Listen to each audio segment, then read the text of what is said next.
Ya, Assalamualaikum Pak Menko. Ya, silakan Mas Gita.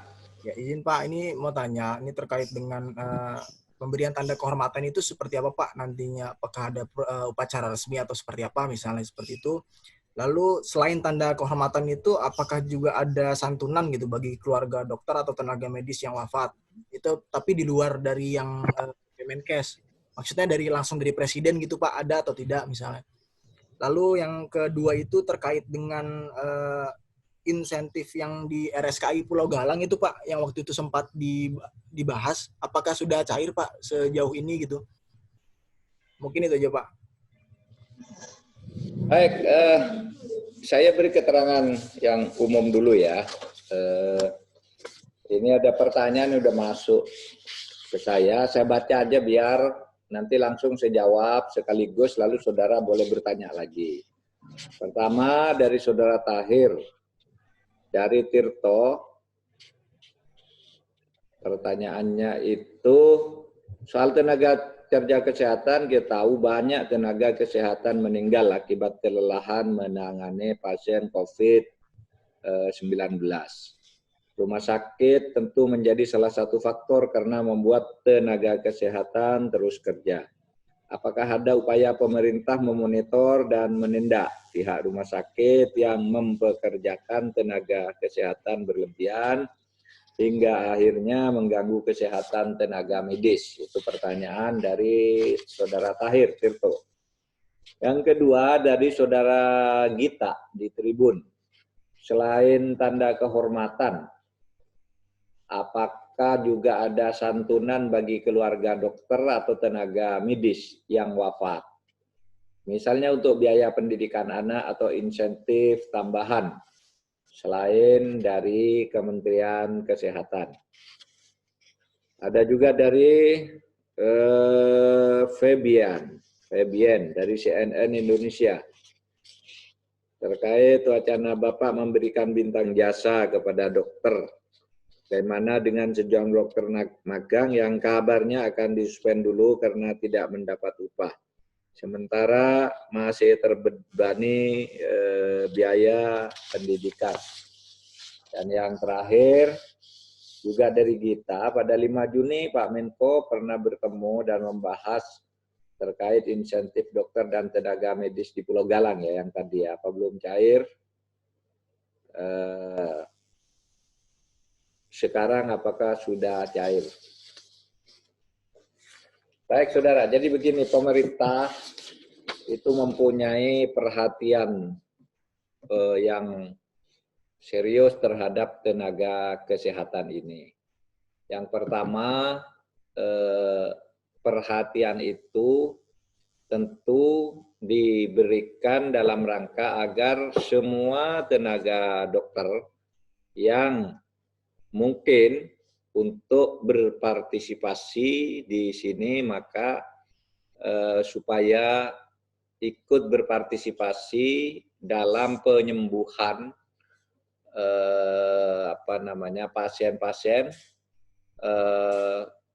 COVID-19 ya, di daerah-daerah yang sudah terkena. Saya katakan di daerah-daerah yang sudah terkena. Jadi di Indonesia itu ada daerah yang terkena, ada yang tidak. Yang terkena pun ada zonanya 4 macam. Ada yang merah, ada yang orange, ada yang kuning, ada yang hijau. Jadi daerah-daerah yang terkena COVID itu juga bermacam-macam zonanya. Oleh sebab itu pengerahan tenaga kesehatan pun itu juga bermacam-macam ya. Dulu ada keluhan di awal-awal itu, banyak dokter kekurangan APD, alat pelindung diri, kurang istirahat, tidak jelas jam kerjanya. Itu dulu keluhan di awal-awal. Nah itu terjadi di sekitar Maret gitu, Maret sampai pertengahan April kita rame masalah kekurangan APD, alat pelindung diri itu. Tapi pemerintah punya perhatian serius. Pertama-tama kita lalu mengadakan alat pelindung diri. Di mana-mana yang ada kita beli, mulai dari masker, kemudian baju hazmat, dan sebagainya dan sebagainya. Kemudian mulai diatur dan mulai diatur jamnya, rumah sakitnya di mana. Karena pada waktu itu kita memang seperti mendapat serangan mendadak. Nah, sekarang ini kita sudah mulai mempunyai pola, ya, sudah mempunyai pola dalam rangka pengerahan tenaga dokter itu. Dan saudara tahu seperti alat APD, kemudian rapid test, kemudian swab, rumah sakit yang diperlukan di mana, berbagai jenis obat yang diperlukan sudah mulai dicari dan yang mungkin itu dikirim, disediakan oleh negara. Nah, dalam rangka itu semua kita lalu mencatat banyak dokter yang menjadi korban juga di dalam pengabdiannya itu. Mungkin karena lelah, mungkin karena stres juga, mungkin itu semua lelah, stres, lalu ditumpangi oleh tertular, gitu, lalu terkena COVID, sehingga meninggal. Nah, saudara, untuk itu maka saya sampaikan, pemerintah memberi perhatian yang sungguh-sungguh tentang itu. Maka pemerintah itu menyediakan semacam insentif dan santunan kepada para tenaga medis. Insentif dan santunannya itu begini, setiap dokter spesialis yang menangani COVID atau pasien COVID itu mendapat 15 juta rupiah per bulan. Ya, 15 juta. Kemudian untuk dokter umum itu 10 juta rupiah per bulan. Untuk tenaga medis lain yang bukan dokter itu yang bekerja untuk penanganan COVID itu 7,5 juta rupiah per bulan. Dananya sudah tersedia. Tadi pertanyaannya Saudara Gita, apakah dulu ketika 5 Juni ada pertanyaan belum cair itu, kemudian sekarang sudah cair, itu belum semua juga karena ternyata kan perlu administrasi. Gini, harus dicatat dokter di mana, mulai menangani pasien kapan, pasiennya siapa, sehingga ada kejelasan. Nah, itu ternyata perlu administrasi, rumah sakit yang melaporkan rumah sakit mana, lalu kemudian pasiennya berapa, izin prakteknya sebagai dokter atau kompetensinya ya, kompetensinya sebagai dokter apa gitu kan harus lengkap karena ini uang negara. Kalau tidak sembarang orang diberi gitu, maka bisa jadi nanti menjadi temuan BPK ini salah, ini keliru menyalurkan dan sebagainya, sehingga itu agak lambat. Nah, oleh karena itu agak lambat dan itu birokrasinya harus melalui rumah sakit. Kemarin rapat minggu yang lalu, kemudian dicari jalan gini aja lah. Untuk dokter itu dipercepat penyaluran uangnya itu disalurkan langsung ke rekening masing-masing. Ya, asal datanya jelas, nanti uangnya tidak usah lewat kepala rumah sakit, tidak lewat kepala daerah, rekeningnya nomor berapa. Yang penting ada keterangan resmi dari rumah sakit, dia pernah menangani ini, alamatnya ini, nomor rekeningnya ini nanti akan ditransfer. Nah, itu yang menyangkut insentif bagi dokter-dokter yang melaksanakan pengobatan itu. Nah, sore ini secara khusus saya ingin menyampaikan bahwa di luar insentif yang sifatnya rutin, pemerintah juga akan memberikan santunan dan tanda penghargaan yang biasa disebut sebagai bintang jasa.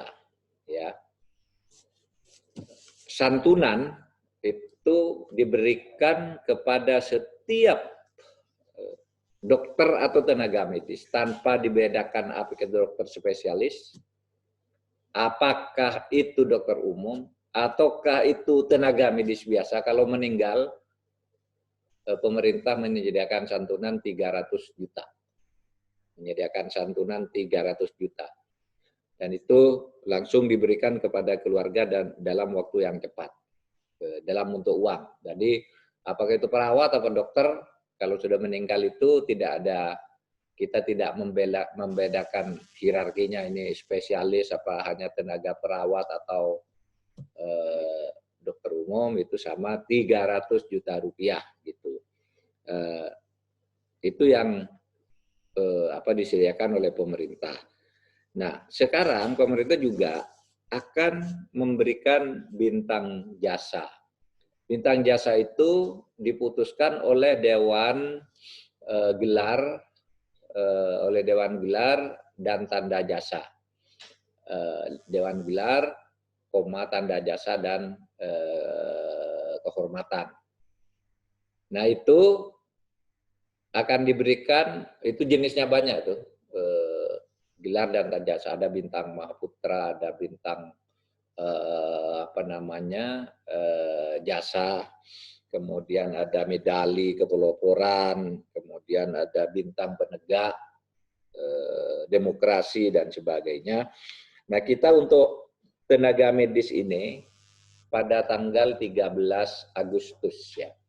13 Agustus hari Kamis yang akan datang akan menyerahkan 22 bintang jasa kepada tenaga medis yang gugur ya.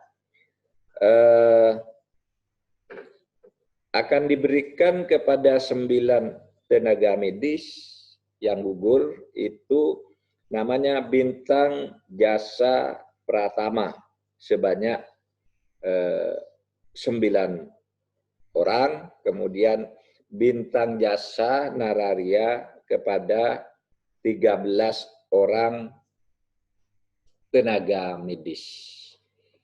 Nah, itu sebagai bentuk penghormatan pemerintah yang sifatnya simbolik kepada mereka yang gugur. Tentu tidak, orang bekerja untuk itu tidak ingin gugur karena ada santunan, tidak ingin mendapat bintang jasa karena tidak ada gunanya juga, itu semua kalau sudah gugur gitu. Tetapi justru ini pemerintah yang akan memberi. Ini tahap pertama. Karena kita masih menunggu semua korban-korban yang seperti ini masih menunggu ya.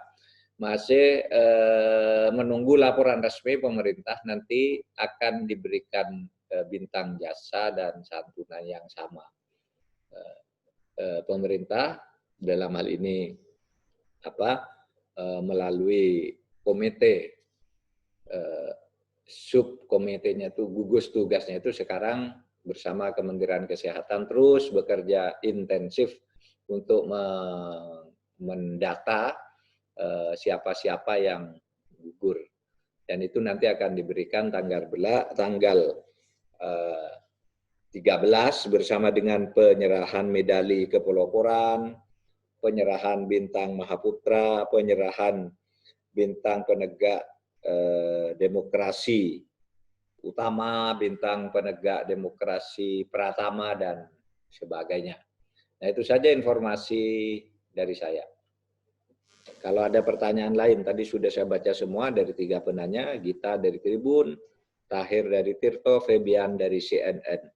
Ya, teman-teman, silakan kalau masih ada. Tadi 3 penanya yang dititipkan lewat kita, lewat Mbak Ocha, sudah direspon oleh Pak Menko, dan juga tentang keputusan pemberian bintang atau tanda jasa.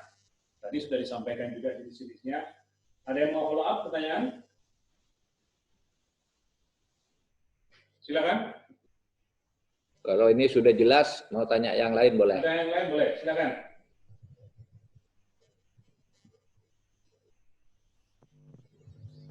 Cukup ya? Cukup? Ada? Siapa nih? Ada yang suaranya. Ini ada yang mau ngomong, siapa? Audionya mana? Audionya dibuka ya?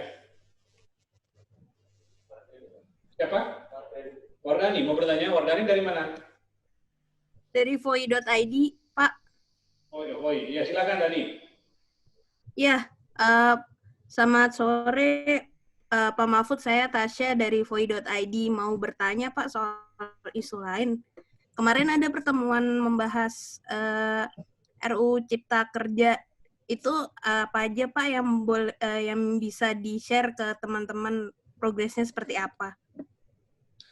Oke, RUU Cipta Kerja, Pak Mahfud. RUU Cipta Kerja, jadi begini, dulu RUU Cipta Kerja itu masih terjadi perbedaan pendapat gitu ya, dengan beberapa serikat pekerja.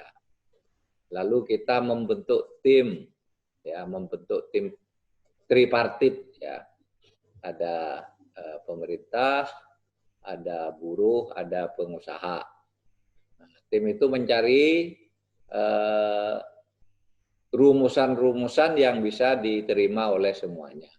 Dan sesudah diadakan beberapa pertemuan berkali-kali gitu, pemerintah sampai pada rumusan-rumusan untuk dibawa ke DPR, untuk dibahas bersama DPR, dan nanti DPR itu akan juga membahasnya secara terbuka.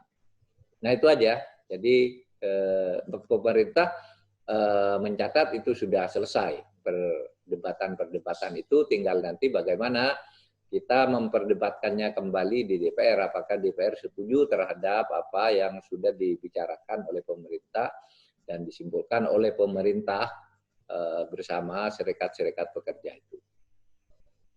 Oke, itu Tasya ya. Baik Pak. Ya, Lain siapa? terima kasih. Adek, Detik mau nanya? Ronggo? Izin Pak, izin Siapa nih? di CNN. Apa? Dari CNN Pak. Febian. Febian, silakan. Iya. Iya. Mau menanyakan tadi pertanyaan saya terkait dokter yang magang Pak. Mungkin lebih lanjutnya pertanyaannya terkait dokter magang ini, ada upaya pemerintah untuk memberikan misalnya insentif atau mungkin uang upah nggak sih Pak untuk per bulannya, seperti yang tadi saya bilang, karena ada beberapa yang rencananya atau kabarnya akan disuspend karena tidak mendapat upah dan masih terbebani biaya pendidikan di tengah kendala ekonomi sekarang ini Pak. Terima kasih Pak. Itu masih dalam proses pembicaraan ya, karena kita juga ada membicarakan misalnya mahasiswa yang internship ya, mahasiswa yang internship itu akan dikerahkan dan sebagainya. Dan sekarang Kementerian Kesehatan itu sedang membahas itu bersama panitia, bersama komite maksud saya, atau gugus tugas. Oke. Itu yang mau pertanyaan terakhir. Cukup? Pak, izin Pak, Egi Pak, Tempo Pak. Egi, silakan Egi. Tama, silakan Egi. Ya. Pak Mahfud, izin. Ini mau nanya terkait yang lain. Terkait pelibatan Kasat Pak. Ini kan kemarin Satgas yang dipimpin oleh Pak Erick Thohir ini menunjuk Kasat Pak Andika Perkasa sebagai wakilnya nih Pak. Kalau boleh tahu apa pertimbangan penunjukan beliau dan kenapa nggak sekalian Panglima gitu? Sama satu lagi Pak, mohon izin, yang terkait Perpres pelibatan TNI untuk aksi terorisme, itu sudah sejauh mana Pak pembahasannya Pak? Itu aja Pak, terima kasih banyak. Baik. Ini ya, Panglima TNI, Kapolri, dan para menteri itu secara reguler itu memang mempunyai tugas-tugas yang memang fungsional, membantu pelaksanaan COVID ini, pelaksanaan penanganan atau penanggulangan terhadap COVID-19. Oleh sebab itu, pelibatan Kasat itu agar lebih teknis juga, ya, agar lebih teknis juga mengatur, karena selama ini juga penanganan COVID ini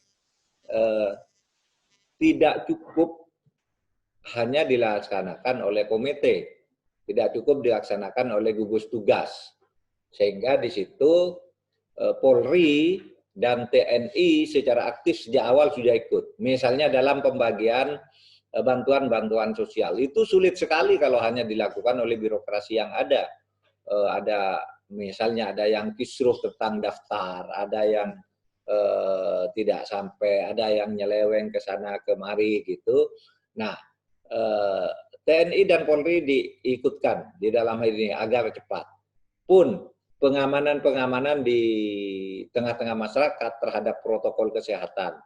Selama ini kan juga Polri dan TNI sudah diikutkan. Oleh sebab itu kita tidak mempersoalkan keterlibatan TNI dan Polri di dalam masalah COVID ini, karena ini serangan COVID ini sangat masif dan harus ditangani bersama.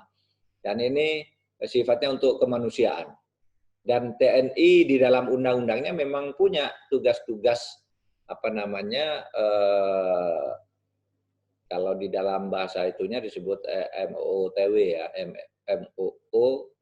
MOOTW. Military Operation Other Than War, tugas-tugas selain perang. Nah, seperti itu, pengabdian masyarakat, pembinaan masyarakat dan sebagainya selama ini masih jalan.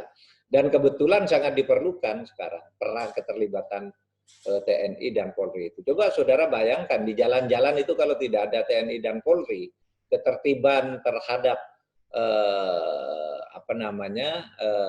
penanganan atau ketertiban dalam perang melawan COVID ini kan agak berat kalau tidak ada Polri dan TNI yang mengamankan orang yang melanggar di jalan, tidak tertib, mengadakan kerumunan-kerumunan, dan itu harus diberitahu, harus dibubarkan, menertibkan rumah ibadah, pasar, dan sebagainya ya. Nah disitulah kita lalu menarik tenaga Polri, apalagi TNI dan Polri itu punya armada yang cepat. Kalau perlu apa, biasanya mereka langsung sistem organisasinya sudah begitu kuat. Kalau panglimanya sudah bilang ini, itu langsung cepat gitu. Termasuk misalnya menjemput warga negara Indonesia di luar negeri kan TNI semua pesawatnya. Kemudian mengambil obat-obat juga pakai kapal-kapalnya TNI, Angkatan Laut dan sebagainya. Semua kita kerahkan semua karena kita itu mempunyai konsepsi hankam rata, pertahanan dan keamanan rakyat semesta. Semua yang ada kita gunakan bersama gitu. Oke? Oke. Cukup ya teman-teman ya. Cukup. Baik.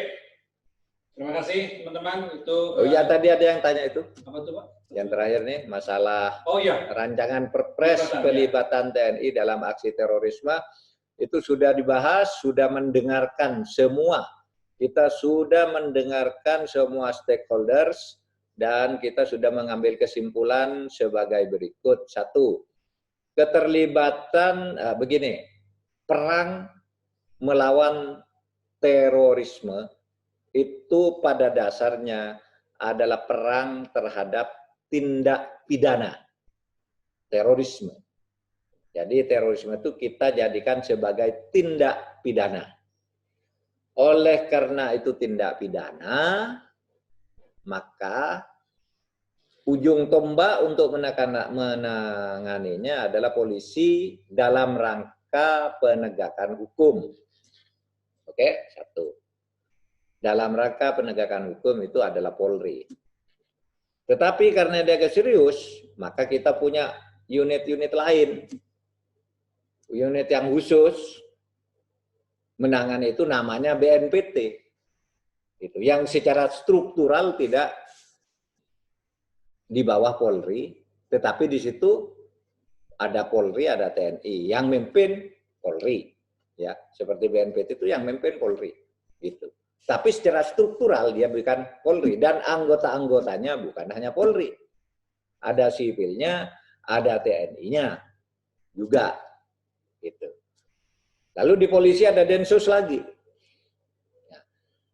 Lalu menurut, itu 1 ya, bahwa itu tindak pidana, oleh karena tindak pidana penegakan hukum. Ujung tombaknya Polri, sehingga setiap tingkatan teror itu harus dibawa ke pengadilan pidana ujungnya. Setiap teror itu. Nah, tetapi di dalam Undang-Undang Nomor 5 tahun 18 disebutkan juga bahwa TNI dilibatkan untuk menangani aksi terorisme. Aksi terorisme.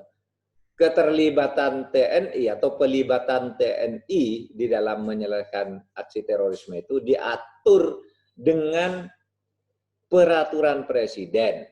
Dan peraturan presiden itu dikonsultasikan dengan DPR. Jadi pelibatan TNI di dalam aksi terorisme itu adalah perintah undang-undang. Undang-Undang Nomor 5 tahun 2018. Nah, ada perdebatan tentang keterlibatan itu. Kita sudah memformulasikannya, mendefinisikannya, aksi terorisme itu apa, kemudian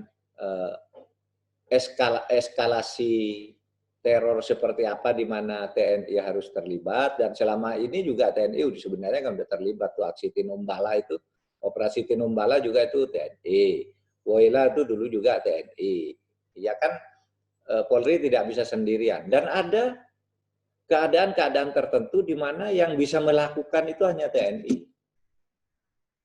Misalnya terjadi aksi teror di tempat yang tidak ada di dalam yurisdiksinya Polri. Polri itu yurisdiksinya kan melakukan tindakan penegakan hukum terhadap peristiwa-peristiwa yang terjadi di wilayah kedaulatan teritorial Indonesia. Kalau ada di ZEE misalnya, kan tidak bisa polisi. Ada di pesawat udara